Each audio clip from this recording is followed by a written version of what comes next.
All right. Good evening, USA, International, Canada, Long Island, aka Strong Island, plus the five spots of Brooklyn, Bronx, Manhattan, Staten Island, and Queens. This is your man G Money Stacks, aka the Gregonator, YouTuber, creator, host with the most, misunderstood lonely nomad, alongside with unstoppable independent podcaster, rookie podcaster of Lawrence, Queens, New York. And you're rocking with um with and you're rocking and hanging with the 217th episode with me of Off the Meat Rack Chainz New York podcast. Live and direct from StreamYard alongside with YouTube and alongside with the Instagram live feed. Make sure you turn on your notifications for details on when each episode is going to be dropping. And of course, alongside with um some details on any information that you need and stuff. And of course, be sure to do some catching up on the episodes in case you miss any of the new episodes whatsoever on YouTube, which is where we segue to. Yes, YouTube. Make sure you grab that subscribe button, tap the noni bell so you can be reminded when the show goes in the air via live stream, along with the time of the recording. Leave a like in the comment along with the episodes. Share the episodes, share the videos, download these episodes, listen, stream, watch the episodes, and of course, tell a friend to another friend, spread the word, and I will handle the rest on where you can listen to the episodes on streaming platforms. All right. So, also, if you want to, you can make a charitable donation to my Cash App, which is G Money Stacks 555. That's $ capital G, lowercase MONEY, capital S, lowercase TACKZ 555. And and also, it's not about breaking the bank or being from a rich family with a lot of money. It's all about doing the best you can on whatever you decide to donate that you're comfortable with, that you desire will be appreciated. Plus, be sure to leave a 5-star rating and a review on Podchaser, Podfriend, and alongside with Apple Podcasts and Spotify.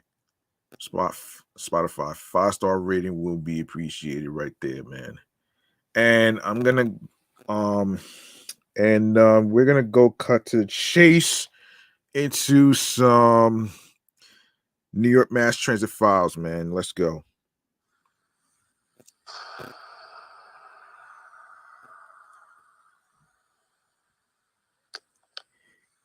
Yes. Yes, so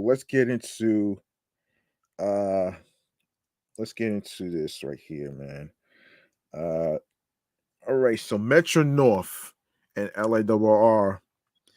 Um so the MTA will once again ban the consumption of alcohol on commuter trains during this weekend's dreaded CenterCon, which took place. Actually, commuters on Metro North and the Long Island Railroad will be barred from booze from 4 a.m. on which took place Saturday, December 10th till noon, and it took place Sunday, December 11th, which is a recap in a likely futile endeavor to clamp down on the mayhem annually inflicted on the city by in abbreviated Chris Kringles. Maintaining safe and orderly travel is always a priority, said MTA Police Chief John Mueller in a statement. We want everyone to enjoy their holiday festivities and get to their destination smoothly and on time. The ban will be in effect both on trains on station platforms. MTA police will beef up their presence at Grand Central Terminal and Penn Station over the weekend and will confiscate any alcoholic beverage they find. Violators could be issued summons or even removed from trains. To the to the to the chagrin of most New Yorkers, the annual SantaCon celebration has survived the slamdemic. Thousands of out of towners dressed as Santa Claus will descend on the city this weekend for the diabolical bar crawl. Excuse me. Um, Yeah, Crow. The the route of which has yet to be announced. Yeah. Each year, the Santas engage in excessive binge drinking, vomit, and urinate on the streets, pick fights, vandalize property, and generally drain those around them of seasonal cheer. So loathed has the tradition become that many bars explicitly forbid anyone in a Santa costume from entry during the ordeal. Shit. Shit. Damn. Damn, son. Also, in other transit news, we got a Canal Street flooding situation. And we need to get to. Of course, the Canal Street subway station was submerged on Sunday after a water main break flooded the train depot and wreaked havoc on the MTA's 1, 2, and 3 lines.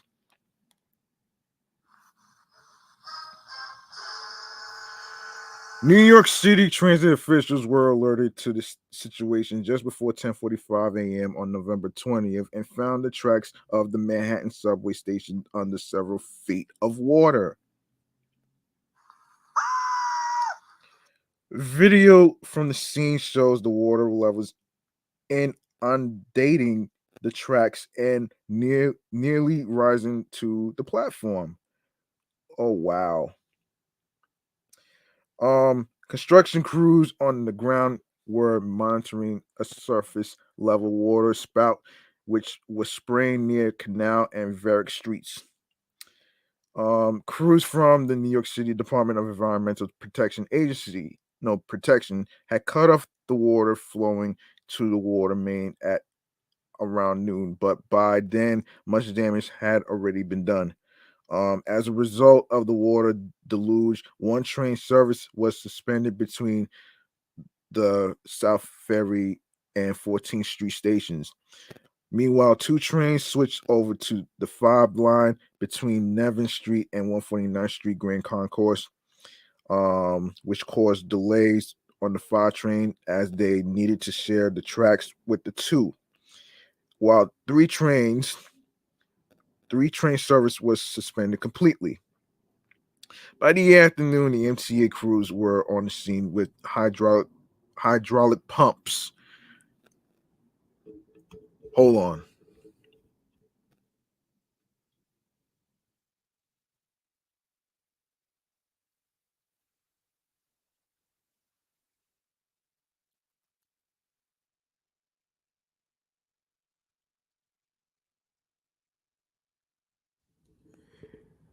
Yes, working to drain the subway tracks. Um, the MTA did not have an immediate estimate about when service would return to normal. I don't know what normal is anymore. I don't know what normal is anymore, to be honest with you. Um, and let's see. Okay, let's see. We have of course, let me see.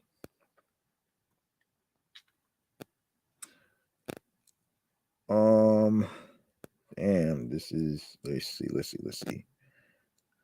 All right, let's get to chatting on the jazz real quick.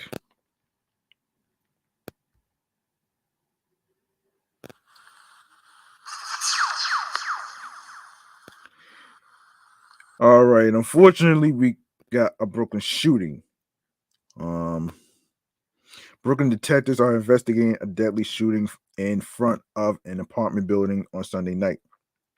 Law enforcement sources said Peter George, age 38, of Rutland Road in Brownsville, was gunned down at 350 East 51st Street in East Flatbush at about 7:12 p.m. on November 20th. Officers from the 67th precinct, in responding to a 911 call about a shooting, found George at the location with a gunshot wound to his chest.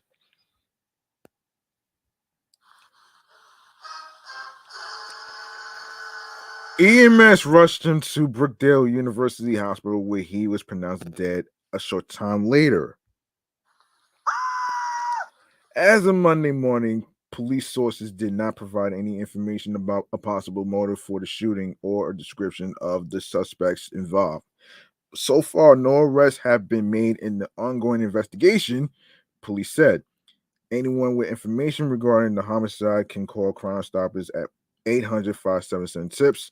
For Spanish, dial 888-57-PISTA. You can also submit tips online at crimestoppers.nypdonline.org or on Twitter at NYPD All calls and messages are kept confidential. All right, so up next, we got another issue. All right, so a mom, her daughter, and disabled stepdaughter were found stabbed to death in their Queens home Friday, and a male relative is being sought in connection with the gruesome slaying, according to cops, kin, and law enforcement sources. Jeez, it's ridiculous, man.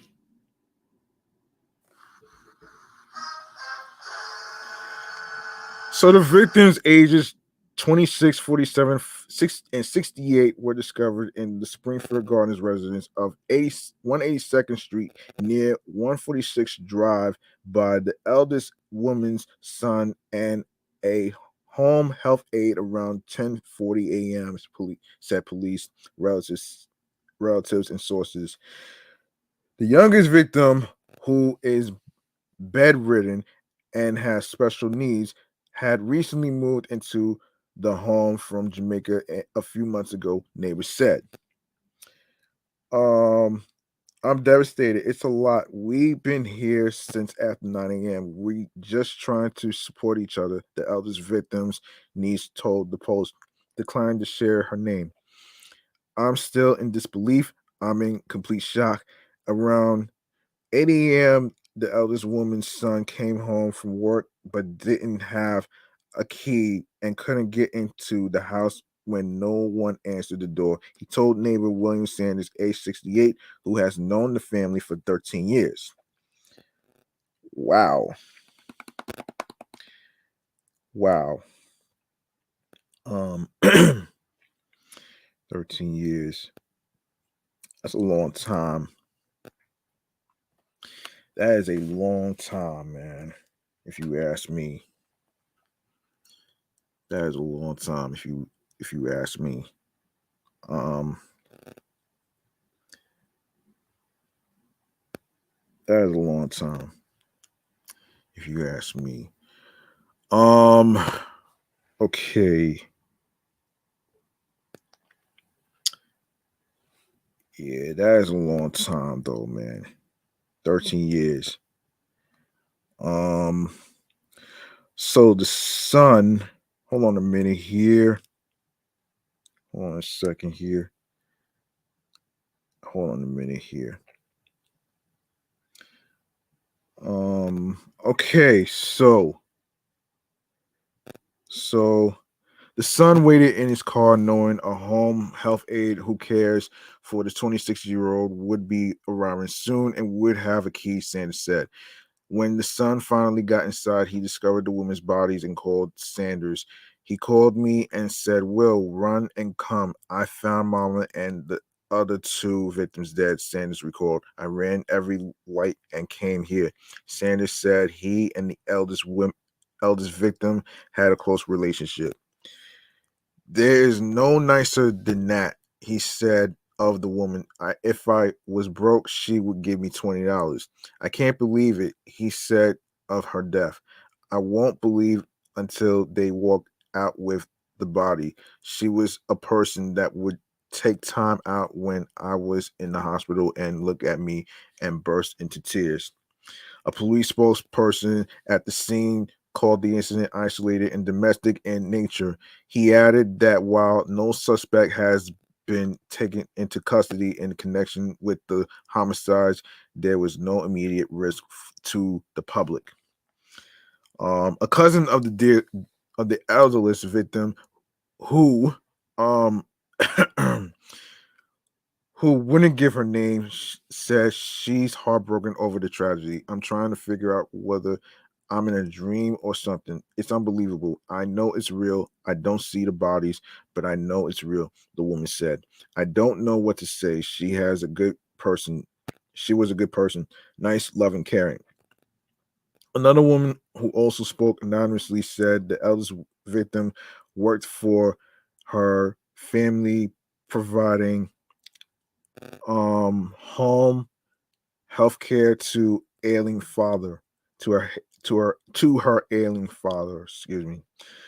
The woman came to the scene after her employee didn't show up for work Friday morning. The woman burst into tears when she learned what had happened. Are you serious? She asked. Um, I've been calling her all morning and she couldn't answer me. She comes into work for 10:30 a.m. and when I didn't see her show up, I started to call her. She's always on time, the woman said. We were so close. Oh my gosh. I thought she just went to bed and did not wake up. My son is in school. When he hears this, he's going to go crazy. Cops are searching for a relative of one of the victims who is believed to have fled the location around 5 a.m. and is considered a suspect, sources said. Mayor Eric Adams briefly visited the scene Friday afternoon before he was whisked away by his security team. He shook hands with police officers in front of the home and was brief on the incident before telling reporters, "My heart goes out to the family." The victim's family sobbed and consoled one another outside the home after the bodies removed the house Friday night to be taken to the medical examiner's office. All right, so let's get to all right, we're gonna get to what else? Also, we got a little update. We got a little update actually pertaining to the murder of Takeoff. They have a suspect. Yes, they do. A man has been arrested and charged with the murder in connection with the death of Migos rapper Takeoff. Houston Police Chief Troy Finner announced at a news conference on Friday. The chief said Patrick Xavier Clark, age 33, was arrested in Houston on Thursday evening. A second man, Cameron Joshua, 20, 22, was charged with the unlawful carrying of a weapon. We lost a good man, Finnish said, adding that he has spoken with Takeoff's family and thanked them for their patience throughout the investigation. Takeoff, whose real name is Kershnik Kari Ball, was shot and killed on November 1st at a bowling alley in downtown Houston, where he and Quavo, his uncle and Migos bandmate, were playing dice at around 2:30 a.m. on Tuesday.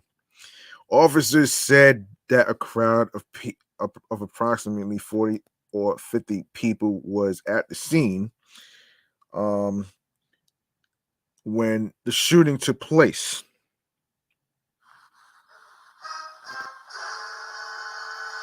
Of course, Takeoff was pronounced dead at the scene while Quavo was unharmed. Two other people were shot and taken to the hospital. At Friday's press conference, Sergeant Michael Burrows said Takeoff was an innocent bystander of the argument that led to his shooting death. The event was a private party. There was lucrative dice game that went on at the event. There was an argument that happened afterwards outside the bowling alley, which led to the shooting. He said, I can't tell I can tell you that Takeoff was not involved in playing the dice game. He was not involved in the argument that happened outside. He was not armed. He was an innocent bystander. Yeah. Houston Mayor Sylvester Turner said, I will say that too many young men, and I will be more specific and say too many young men of color are killing each other, young men. This has to stop. On November 11th, 10 days after his murder, Takeoff was remembered in a celebration of life at the State Farm Arena in his hometown of Atlanta. The event was attended by friends, fans, family members, and music industry peers. Fellow artists Drake and Justin Bieber were part of the service, and with Migos member Quavius, Quavo, Marshall, and Kari Offset Cephas offering emotional speeches to the capacity crowd of 21,000 people. Yeah. Yeah, these suspects that got arrested, yeah, they ruined their lives, so they are going to get flushed.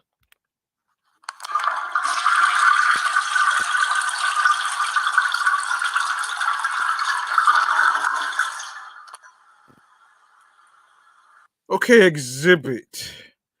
Exhibit has some advice for the youngsters. So Exhibit is calling for young rappers in the game to come together and spread love amongst the culture. During an interview with TMZ on Monday, December 5th, the West Coast based MC spoke about his current ventures with Humanity Heroes to help those in need. While on the topic of giving back and spreading love, the interviewer asked the former Pimp My Ride host about the current state of hip hop and what he advises them to do have longevity. The entertainer, the entertainer Nee Alvin Nathaniel Joyner urged the game's current generation of rappers to take care of each other. Leave it better than the way you found it, Joyner said, and take care of each other. Love each other, man. I mean, life is short. Don't make it shorter. During the same interview, Exhibit H48 also shed light on releasing his final hip hop album, citing his desire to spend time with his family as his reason to hang up his microphone. I'm a, I'm I'm gonna still do music, he explained. It's just about me putting together a body of work that I have to go tour. It's time to spend time with my family and spend time with the people who really support me and love me. Not saying that my fans don't love me, but I really feel like this is time for me to spend with, to spend my time wisely. The rapper's plea with hip hop's young stars arrives a month after takeoff of the Migos was tragically shot and killed at the age of 28. The shooting occurred at Village and Bowling in Houston, with two other people at the game hall being shot and taken to hospital. Since the killing, the Houston Police Department has arrested the suspected killer. According to New York Times, Patrick Xavier Clark, age 33, was arrested in Houston on Thursday, December 1st. HPD Chief Troy Finner reported on Friday, December 2nd, that another man, Cameron Joshua, age 22, was reportedly also at the crime scene and was taken in for unlawful possession of a weapon, which he shouldn't have done, man. Yeah, and yeah, I want to applaud Exhibit, man, for trying to reach to give a message to the young rappers and for them to actually take care of one another and stuff. Cause we need, cause we can't have too many, we cannot have too many more youngsters being dead. This is just getting out of hand right now, man. So I applaud Exhibit for this.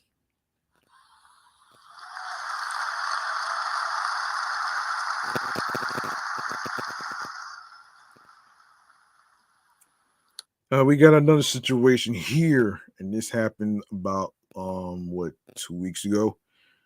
Okay, so let's get into it though. So, disturbing video. We got a disturbing video. Of course, this was also reported on TMZ as well.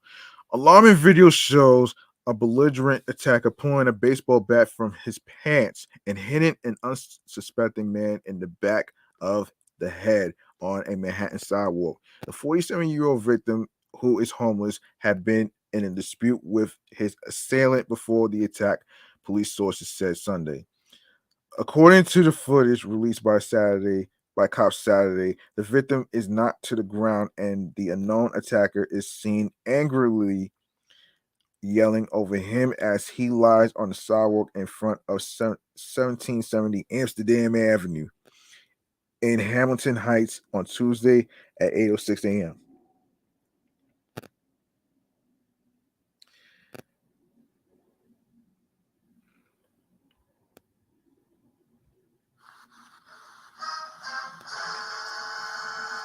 The assailant glances at his victim's face before pulling out the weapon, the footage shows. Police are now asking for the public's help identifying the assailant. The video clip shows the attacker first fitting with the bat in his pants with the handle covered by a hooded sweatshirt.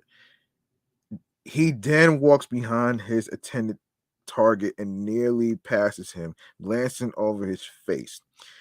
At that moment, a third man walks in the opposite direction between the two, and the attacker turns toward the street and stops, seeming to wait for the bystander to pass before he takes out the bat. He takes a hard swing at the victim, who tumbles to the ground and rolls around in pain.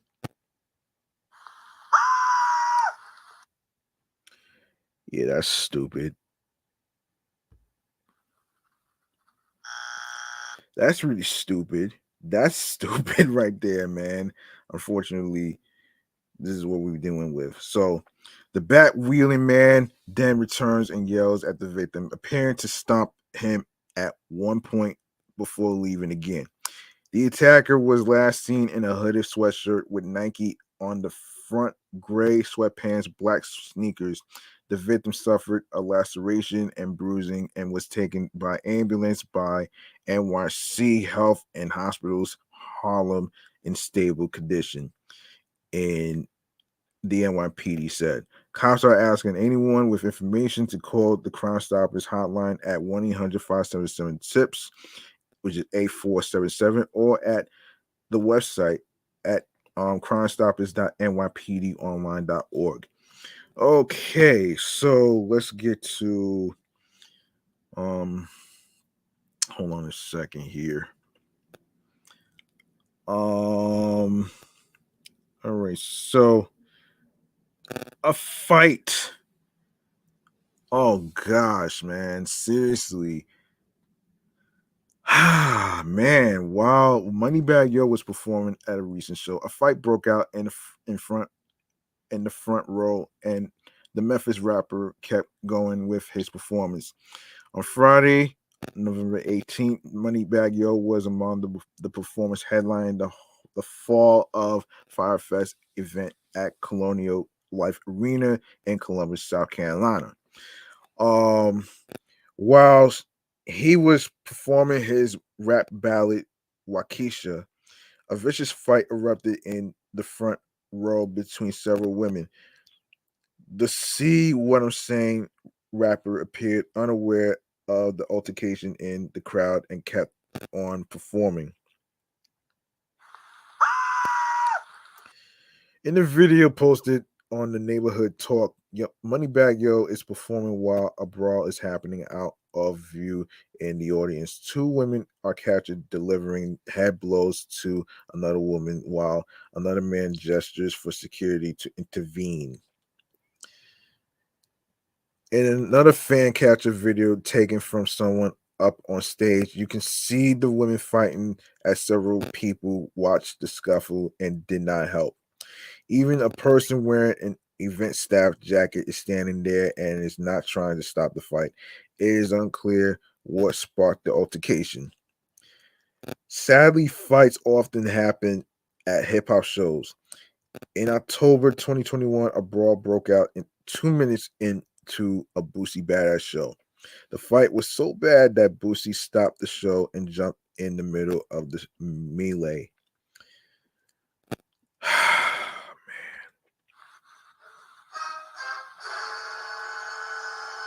This past August, at a Chris Brown show, a woman was knocked out cold on the floor while two men were fighting near her. In the clip, several people ran to help the unconscious woman while others tried to pull the two men apart. That's crazy, man. It was certainly a weird and chaotic scene. This is crazy, man. This is crazy. This is fucking crazy, man. Like, really? Really, though? Oh, man. Anyway, let's move on. Let's move on, man. So Eminem's movie soundtrack 8 Mile turns 20. That's very interesting right here. That's very interesting. Um yes, so Eminem has unveiled a 20th anniversary release of the 8 Mile soundtrack. Released on November 8th, 2022, the film starred Eminem and was a semi biographical story of his early life in Detroit and his origins and rap battles. Eminem shared news of the anniversary release on Twitter this week, October 26th, alongside a montage of clips from the hit film. I'm still standing here screaming, fuck the free world. The rapper tweeted, referencing one of his famous lines from the film. Hashtag 8 Mile 20th Anniversary Deluxe Edition of the soundtrack drops on streaming Friday. The deluxe edition of the album contains instrumentals of every song from the original soundtrack as well as a demo of Lose Yourself. The song became the first rap song to win Best Original Song at the Oscars in 2003 and earned Best Rap Song and Best Male Rap Solo Performance at the 2004 Grammy Awards.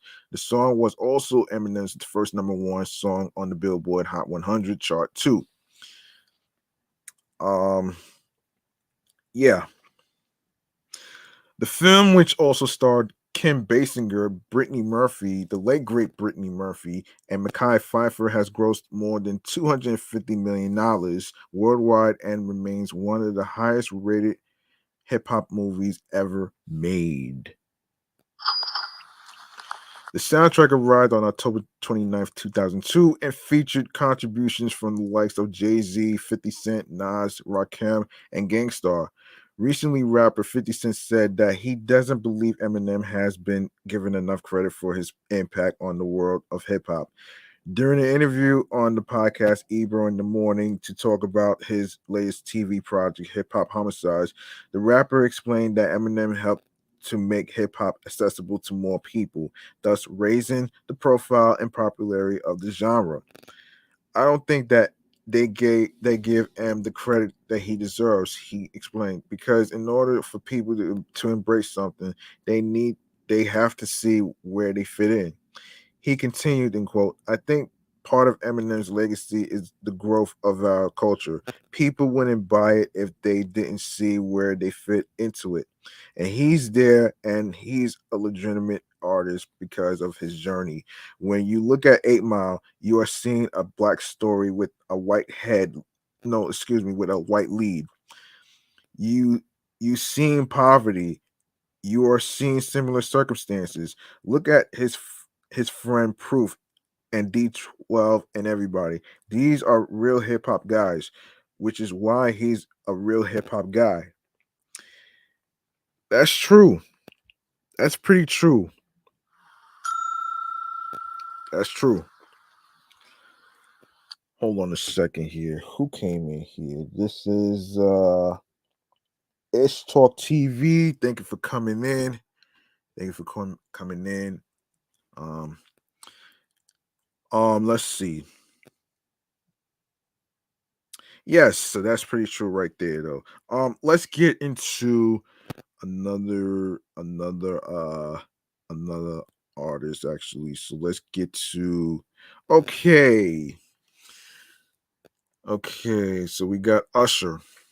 All right. So In 2023, Usher is going to Let It Burn in Sin City. The popular R&B singer, known for smash singles like "Yeah, My Boo" and countless others, has 50 concerts lined up at the Dolby Live at Park MGM from March through July as part of his My Way, the Vegas residency show. Plus, a special guest or two might pop in if you're lucky. At recent Las Vegas gigs, Fat Joe, Robin Thicke, Issa Rae, Anita Baker, and Chris Brown have all dropped by to share the stage with the 8-time Grammy winner. While we can't guarantee that any huge names will perform with Usher in 2023, we know the best way to find out is live. So if you want to get tickets ahead of time, we recommend buying on Vivid Seats. Vivid Seats is a trusted ticket resale platform, has seats that may go above or below face value depending on demand. So if you strike while the iron is hot, you just might find a sweet deal. For example, we found seats for as low as $110 before fees at the time of publication. Honestly, that's not so bad considering you'll get to see one of the most electric performers of the 21st century. All prices are subject to inflation. Yes, so when is Usher performing at the W Live at Park MGM? Great question. After a quick glance at his tour schedule, he appears to play back-to-back concerts at 9 p.m. and 11 p.m. on Wednesdays, Fridays, and Saturday nights from March 3rd through July 5th. No, July 15th. Excuse me, July 15th. A complete calendar featuring all tour dates, show start times, and links to buy tickets can be found here. How to get to Las Vegas to see Usher? Well, what happens in Vegas stays in Vegas. Therefore, you might have to travel to see Usher in the entertainment capital of the world. Should that be the case, we recommend browsing Expedia for all the flight and hotel needs to ensure you score the best deals on the market. Usher Funko Pop. Usher fans looking for outside the box merch, you've come to the right place. Funko Pop recently released a custom Usher Funko Pop based on his look from the 2001 album 8701. At time of the publication, they retail for $19.99 before fees on Amazon. The slick yet kitsch the slick yet kitschy kitschy's Usher Funko Pop can be purchased here. Yeah. So other R&B stars on the tour in 2023, of course. Icons from the mid to late 20th century and modern day household names are all taking their hits to venues all over the US next year. Of course, here are wow, wow. Here are just 5 must-see R&B stars that may be coming to a city near you in just a few months. The Temptations and Four Tops, Smokey Robinson, there's Lizzo, Bruno Mars, and Brian McKnight. And as I stated, in order for you to get tickets, you can go to Vivid Seats. Yes, you can go to the Vivid Seats. Let me see. Let me just make sure I give y'all the right information here. Yes, so you can, in order for you to get Usher tickets, you can go to www.vividseats.com/Usher tickets performer. That's www.vividseats.com. All right. And while you're on the website, you're gonna see a list of Usher tour dates. So you're gonna see a list of Usher tour dates from March through July. So there you have it right there, man. There you have it right there. Okay. Okay, so next, what we have here, we have best R&B song so far. Let's get to it though. Um, let's see how much time we got here. Okay, 40. All right. Okay, so the best R&B songs of 2022 so far. Let's take a look. With absolute madness occurring in the world on what seems like a daily basis, fans are most likely needing some comfort music. No genre is more comforting to listen to than R&B. Although it took a little time, 2022 has been a renaissance for R&B and pop music. Um there's been the gifts of albums and singles from Steve Lacy, Brent Fayez, and Danny Lay, a new sneaky link anthem from DVSN, and some new global gems from Burna Boy. Oh yeah, and Beyonce dropped probably the biggest album of the year. Struggling to find a list of hip hop. Struggling to find a list of hip hop albums that have been shifting this culture. Of course, you can take a look and all that other stuff. So I'm not gonna get into that. So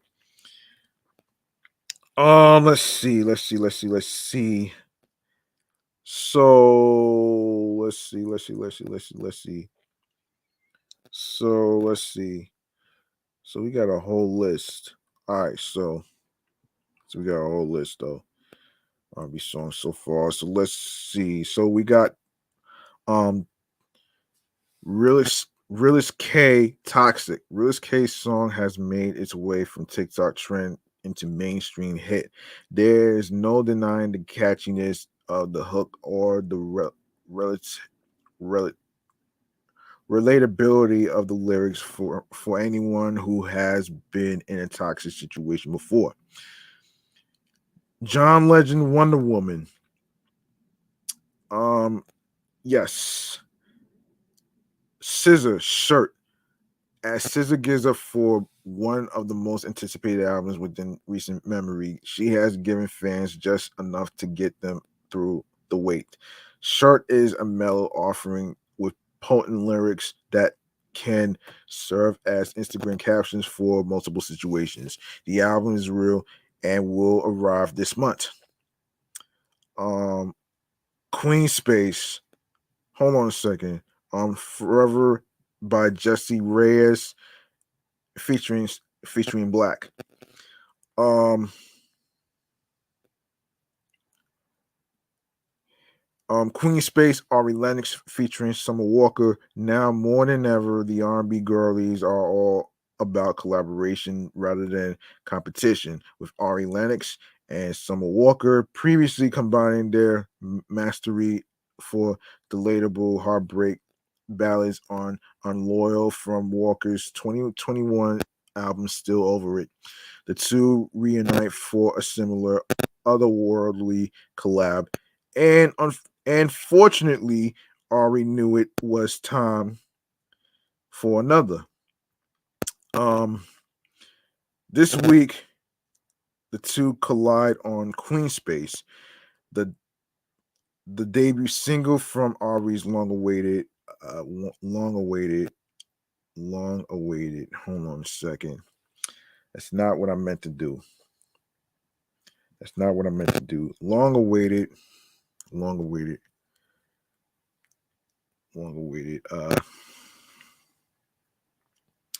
Yes, long awaited, long awaited, long awaited. Long awaited. Yes, long awaited sophomore debut. Age, sex, location released this month. Ari and Summers' use of unrestrained storytelling mixed with real life chemistry they've developed over the years strings together a sensual ballad. With reflection, they touch on the hardships or self-love and finding it when dealing with the wrong bows. The new single, excuse me, the new single, the new single um reflects on being the only thing you need while on the road to self-love. Being in that queen space is the only and certain priority. Hence the spicy lyricism Ari sprinkles on the bridge. Come correct or disappear with age, sex, location just around the corner. For the release, Ari serves a delicious bite for what's to come. Nothing else matters, sir. Beyonce energy. Best of me, Alicia Keys. Yeah, we got that already. We got that. Muni Long, Pain. Steve Lacy, Bad Habit. DVSN, If I Get Caught. The Weekend featuring Summer Walker, Best Friends remix. Tony Ann Singh, Burner Boy featuring Pop Can. Proven, Nia Sultana featuring Rick Ross. Danny Lay, hate to see it. Break My Soul, Beyonce. Scissor, Tread Carefully. Brent Fayez, Price of Fame. Giveon, Scarred. Cash Page featuring Lil TJ, 24 Hours. Steve Lacy, Mercury. Chloe, Surprise. Your Grandparents featuring damn. Your Grandparents, oh shit. Featuring Mindy, somebody told me. Drake, Massive. Summer Walker featuring Scissor and Cardi B, No Love. Born Again, Cruel Santino featuring Amare. DMFU, LMA, Wandering, Kalani featuring Amber and Thundercat. Giveon, Lie Again. Purple Hearts, Kendrick Lamar featuring Summer Walker and Ghostface Killer. Blast, Never Was Wrong. Ice-T, Joyce Rice featuring K Tranada. What You Deserve remix, Fem It Forward featuring Andre and Black. Tiana Major 9, Try Peace, Cyber, Sid F, Lucky featuring Lucky Day. Please Do Not Lean, Daniel Caesar featuring Bad Not Good. Mahalia, Letter to Your Ex. Happy Hour Buddy featuring T-Pain. NWA, Lucky Day featuring Lil Durk. Love's Train, Silk Sonic. Out of Time, The Weeknd. Rent, Money, Mary J. Blige featuring Dave East. Blue featuring Neo, Walk Through Fire. Jealousy, FKA, Twigs featuring Rima. No One Gets Me, Johan Lennox. Rapture in Blue, Cautious Clay. Tom the Mailman, Brown Eyes and Backwoods. Softly remix, Amber Mark featuring Pop Can. Black, Rent Free. And of course, contributing writers David Blake, Trent Clark, Kyle Eustace, Jeremy Height, Devin Jefferson, Dana Scott, Armin Sadler, Ben Brutal, Kyle, Michael Sapanara, Anthony Malone, Matthew Ritchie, and Josh Vets. Okay, let's get to her. All right, so obviously tomorrow is the 30th anniversary of Beauty and the Beast, and it's going to be featured. So let me fill you in on this though, folks. Um, all right, so this is from popsugar.com. It's a tale as old as time, but it's back with a twist. Beauty and the Beast has been adapted in a new format mark to mark over 3 decades since the release of Disney's animated film titled Beauty and the Beast, a 30th celebration. The new ABC special coincides with the 30th anniversary of the timeless fantasies historic Academy Award nomination for Best Picture.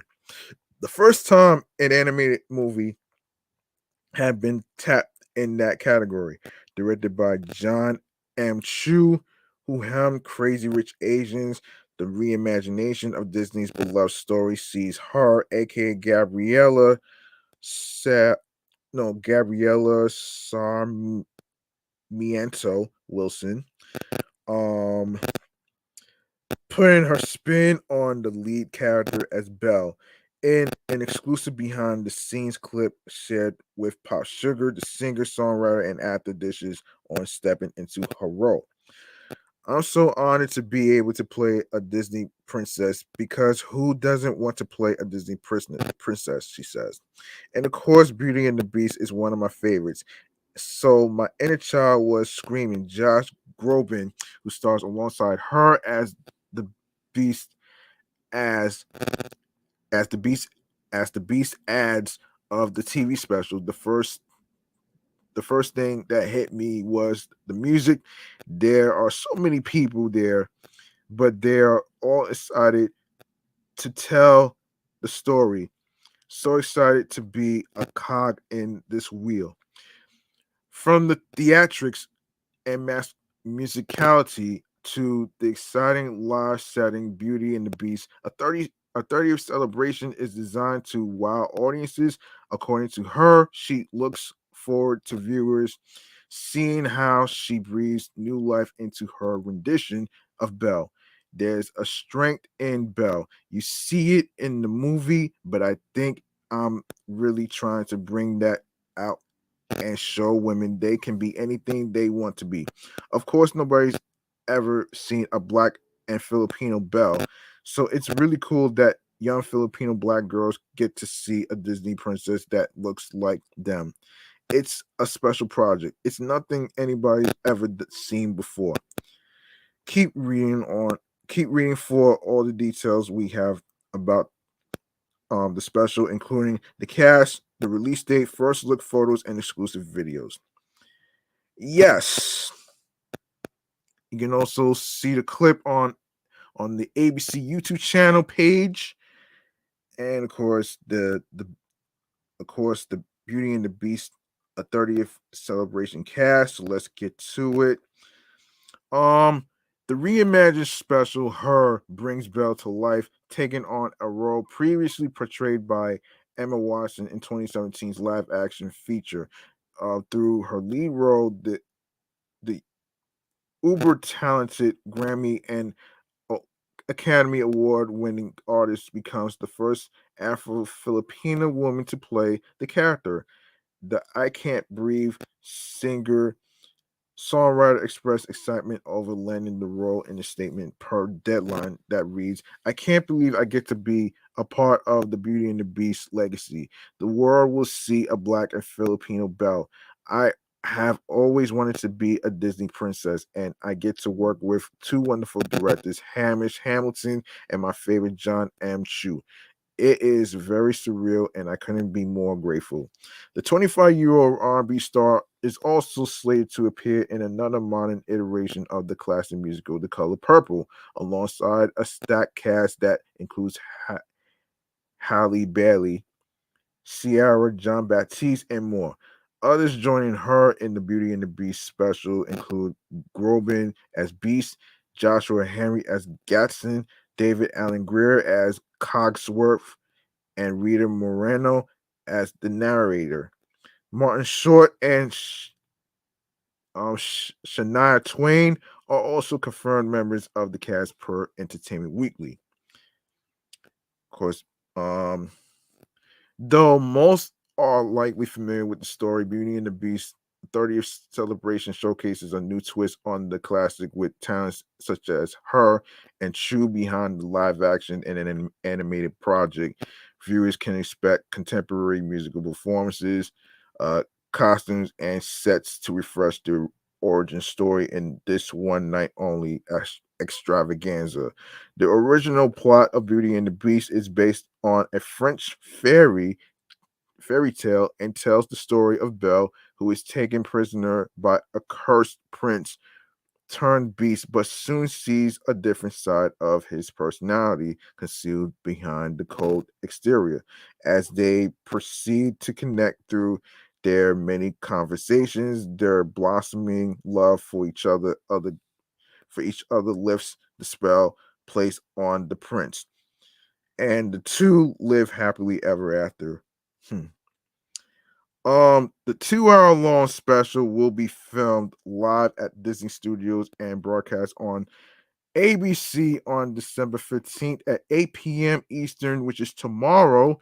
And for those of you that's not from New York in the East Coast, whether it's New Jersey, whether it's Connecticut, Atlanta, or anywhere else whatsoever, if you're not from the East Coast, check your local listings. Beauty and the Beast, a 30th celebration will make its way to Disney Plus the following day on December 16th. Yes, so there it is right there.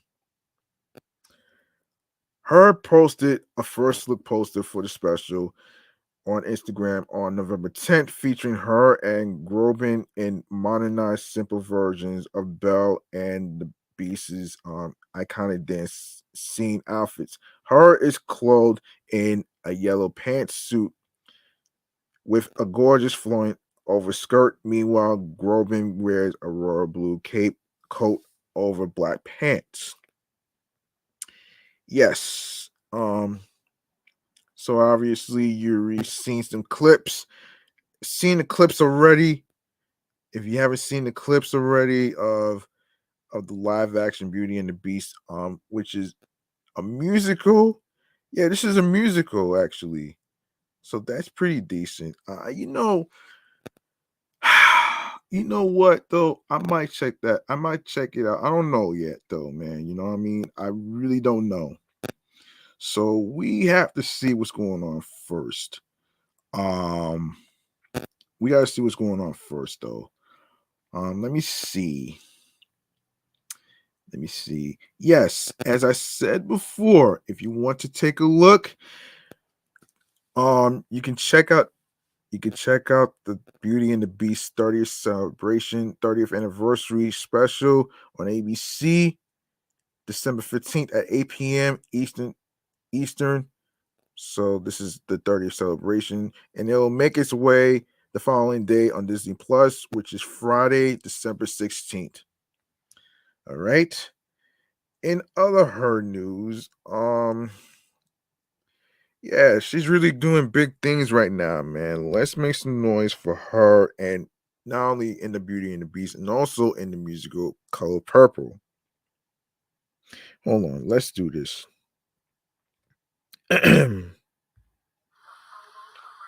No, um, not what I meant. Okay.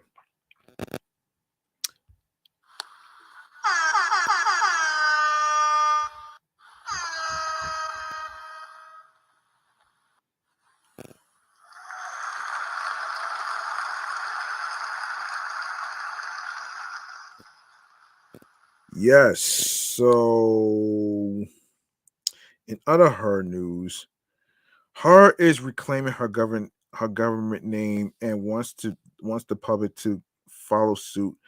During an appearance on Good Morning America, on Wednesday, December 7th. Her niece, Gabriella Wilson, discussed her starring role as Belle in ABC's Beauty and the Beast, a 30th celebration, and how it inspired her to shed her musical alias.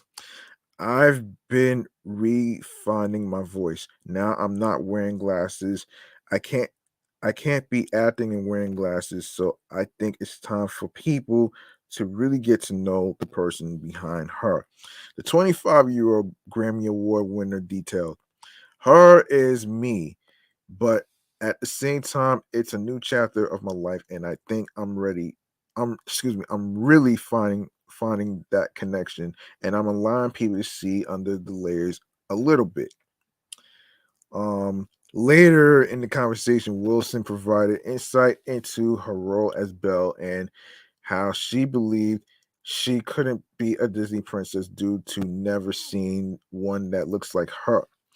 I never thought I could be a Disney princess, she revealed, speaking of the collection of fictional royals found within the Disney canon. Of course, every little girl wants to be a Disney princess, but I've never seen one that looks like me. So I get to be that to little girls now. She continued, that's such a huge deal on top of being a producer of on Beauty and the Beast, which is crazy. I got to do a lot of the new arrangements and work with Alan Menken, the original arranger and producer. It's been an amazing experience just learning so much about myself, and it's been a lot of fun, honestly. And of course, along, along with her, other stars in ABC special include Josh Groban as the Beast, Shania Twain as Miss Potts, Martin Short as Lemire, Joshua Henry as Godson, David Allen Greer as Cocksmith, and Rita Moreno um, handling narration. So, Beauty and the Beast, a 30th celebration, will air on Thursday, which is tomorrow, December 15th. December 15th on ABC. And you can follow her on her Instagram, which is her musical official on the gram.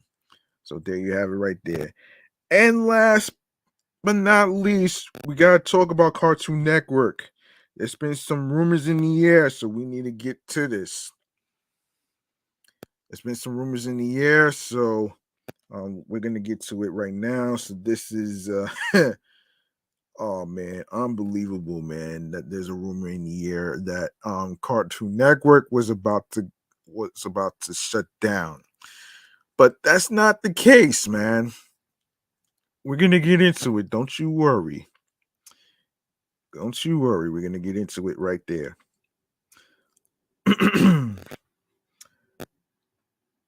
Okay, so the episode is called Cartoon Network Makes Some Switch Gears. All right, so um all right, so this is from Movie Web. Recently, there has been a huge uproar on Twitter about the end of the legendary TV channel, but Cartoon Network isn't actually going anywhere. Their animation department is merging with Warner Brothers Discovery. Although it's not as big news as the end of Cartoon Network, it's still a pretty big deal. When Twitter started exaggerating it, memes showed up that listed Cartoon Network's lifespan of 1992 to 2022, and they responded surprised to find out they were dying, which is not the case. Which is not the case. But after some quick tweets of their own, Cartoon Network put an end to those intense rumors. Warner Brothers Discovery is still making some controversial choices with the animation station. The company is doing a lot of restructuring under the new management of David Zaslav, and Cartoon Network was not safe from the accountant's shears. With major layoffs and a change in animation department, the producer of the childhood and adult cartoons will be experiencing some major changes. Warner Brothers Discovery's influence over the channel will likely change how Cartoon Network produces television, meaning that you might see less original programming from the channel in the future. But the good news is that Cartoon Network is not dead. However, the merger with Warner Brothers Discovery will mean significant changes going forward. Um, it was announced last Monday that the animation department of Cartoon Network Studios would be consolidated with Warner Brothers Animation. They are two of the three major animation studios that Warner Brothers Discovery owns. The announcement follows a series of controversial changes from the entertainment giant. The company sent massive layoffs through its marketing departure and famously canceled its Batgirl movie.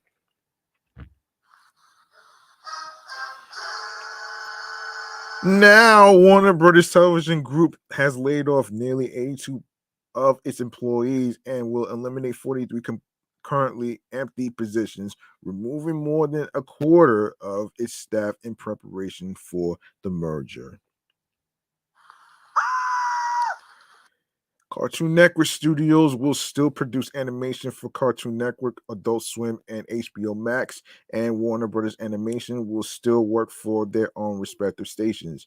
The companies had already shared the same programming, casting, legal, and artist relations teams, so there was already cooperation between the two, but now the two artistic studios will become one, producing content for their separate channels. That is to say, there will be no changes to the actual Cartoon Network or WB platforms. They'll be relying on the same studio for their animation needs. Mm. So, although this employment shakeup does come with a change in leadership, Variety reports, under the new setup, a kids and family series development team will be led by Audrey Dell. Adult animation department will be led by Peter Girardi, and animated long form series development will be led by Sammy Perlmutter, with Bobby Page leading main production. But aside from these executive developments, things will remain largely the same for viewers. Cartoon Network responded to the Twitter rumors by posting its own tweets saying things like, "Y'all, we're not dead, just turning 30." And reaction memes like the following. Oh shit. Look at this shit. So does the merger mean more reboots? That's an interesting question. Though there has been a huge reaction from fans, Cartoon Network promises they won't experience that much of a change. But people have noted that Davis Zaslav has a different philosophy towards the content companies are producing over the years. Zaslav is a capable businessman and can see the trends in modern media, specifically those that show rebooting older intellectual properties are a safer bet than original programming. And for all intents and purposes, he plans to follow these trends. People worry that this is the big change they might see to change their programming as they know it. Cartoon Network is largely known for producing original TV shows, creating shows like Over the Garden Wall, Steven Universe, and Adventure Time. And Warner Brothers Animation typically keeps making shows that stay within the spheres of things like DC and Mortal Kombat. While Warner Brothers Animation probably won't experience that much of a change, viewers might see differing content from Cartoon Network. It's quite possible that Cartoon Network studios would work on fewer original shows and might shift more towards reboots and remakes of old shows. For example, there is already a new Powerpuff Girls reboot, scheduled to be made. The point is that these animation companies will shift to making more familiar TV shows. It might not be such a bad thing. Recent years have proven that viewers prefer shows that seem nostalgic and give them new spins on old shows that they loved as kids. As far as a business decision goes, Zaslav is making a safe bet when making TV for an audience that already exists. It motivates Cartoon Network to sell the 90s nostalgia that a lot of millennial viewers are looking for, but it means we might get less creative programming. It's not a choice an artist would make, but Zaslav isn't an artist. So there you have it right there. The myth The myth, rumor in the air, has been busted.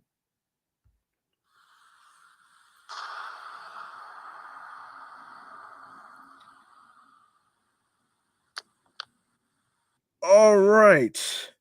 I think that's gonna do it for this episode right here, man. Um, all right, that's gonna be a wrap right here. Let's hold on. All right, so let's do this. Um, all right, so last segment of the night is stream choices on the go. Let's get into it right about now.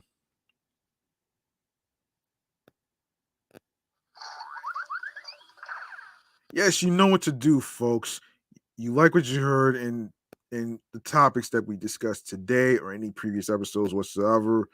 Um, all you need to do is go ahead and show some love by following Off the Meat Rat Chainz New York podcast on Facebook and Instagram, alongside with the Sports Edition show, Excellent Fun Vibrant Talks podcast.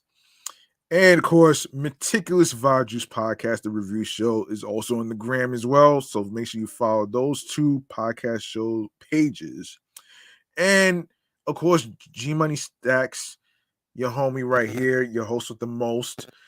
Make sure you follow me on G Money Stacks 555 in Queens, New York. And of course, be sure to turn on your notifications so you can be in the know on when each episode is going to be dropping and when I'm going to be in action on Instagram Live. So, without further ado, you can go to the link in bio where it says linktree/G Money Stacks 555. And of course, you can leave a voice message on anchor.fm/G Money Stacks/message. And starting with Anchor, we are on Anchor, Audacity, Audible, Audio Burst, Amazon Music, Breaker, Castbox FM, Deezer, Listen Notes, Moon FM Podcast, Player FM, Pocket Cast, Podbay, Podfriend, Podopolo, Podorama, Podcast Index, Podcast Addict, Podchaser, Podverse, Reason FM, Spotify, Stitcher, TuneIn Radio, Google Podcasts. Don't forget to listen to Off the Meat Rat Chainz New York podcast episodes on Radio Public alongside with iHeartRadio, the number one app for music, radio, and podcasts. And you don't need a credit card to actually download iHeartRadio and all the apps right there. You can download these apps onto your iPhones, Android phones, iPads, and of course, Android tablets. Make sure you follow my other two shows that's also on iHeartRadio and other streaming platforms. Make sure you follow on every streaming platform.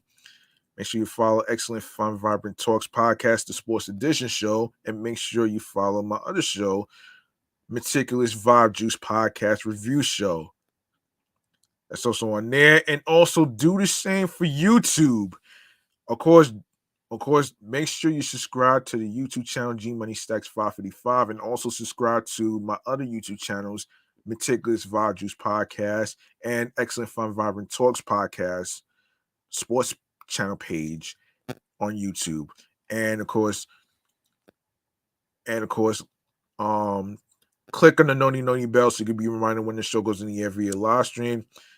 And of course, be sure to stay tuned for more video content, upcoming episodes, previous episodes, and of course, listen, stream, watch the episodes, download the episodes, share the episodes, share the videos, and of course, be sure to tell a friend to another friend.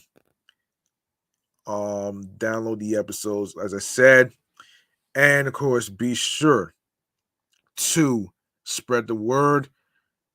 Share the podcast along with your husbands, along with the link that says linktree/gmoneystacks555 with all the audio stream platforms, including YouTube, with your husbands, your wives, your boyfriends, girlfriends, your friends, the people you're cool with from work, and wherever you meet people on a daily basis and stuff. So there you have it right there. So listen. I appreciate every single one of you who tuned in to every single episode, who stuck around with me and all that great stuff. Thank you so much. This is I'm your man, G Money Stacks. Thank you very much for listening and tuning in and rocking with me on this episode right here. Um, in terms of the Cartoon Network episode right here on episode 217. And and I'll be back in the next with the next episode with new topics and all that other great stuff whatsoever. So stick around and I'll see y'all next time in the next episode. And remember, the grind doesn't stop. New York wasn't built in a day. And of course, be sure to if you want something, you have to work hard and earn it. And of course, follow your goals and dreams that makes you smile and happy, creatively, mentally, physically, and spiritually, alongside with finding your voice. Be confident in what you do. And of course, consistency and confidence is important to your craft. Believe in yourself. And of course, find that spark that clicks to you, that gets you into your zone, alongside with tunnel vision. All right. So I'm up out of here. Thank you very much. Peace and one love, and have yourselves a good night, folks.